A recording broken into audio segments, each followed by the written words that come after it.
Part 1. Ang kapanganakan ni Prophet Ibrahim at lipunan ng mga sumamba sa Diyos-Diyosan. Matagal na panahon ang lumipas matapos ang panahon ni Propeta Nuh alaihissalam. Unti-unti ang mga tao ay muling naligaw. Ang mga alaala ng pagsamba kay Allah lamang ay napalitan ng mga alamat, kasinungalingan at huwad na pananampalataya. Muling bumalik ang kasamaan, ang mga tao'y yumuyuko sa mga bituin, sa buwan, sa araw at sa mga Diyos-Diyosang yari lamang sa bato at kahoy. Sa bayan ng Babylonia, namamayani ang isang tirano, si Haring Nimrud. Siya ay isang taong uhaw sa kapangyarihan at sa pagsamba ng tao. Inutos niya sa lahat ng kanyang sakop na kilalanin siya bilang Diyos. Sa buong lungsod, nagtindigan ang mga dambuhalang templo at altar. Sa mga lansangan, maririnig ang ugong ng tambol, huni ng mga seremonyang puno ng usok at apoy, at mga tao na sabay-sabay na yumuyuko sa mga ribulto na sila mismo ang gumawa.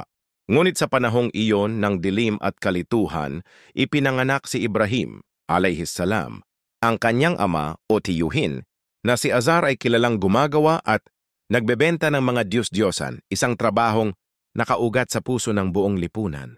Ngunit mula pa sa kanyang pagkabata, si Ibrahim ay kakaiba.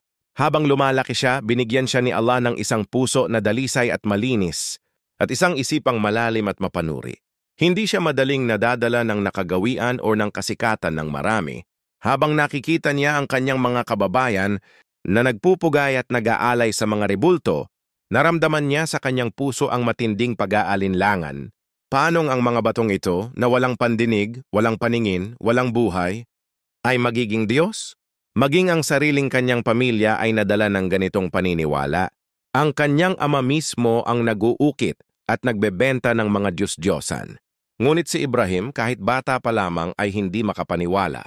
May kumikislap na tanong sa kanyang puso, isang paglalakbay ng paghahanap na magsisimula sa murang edad. Sino ang tunay na Diyos na lumikha ng langit at lupa? At doon nagsimula ang kapanapanabik na paglalakbay ng isa sa mga pinakadakilang propeta ng sangkatauhan. Abangan ang part 2 sa sunod na upload.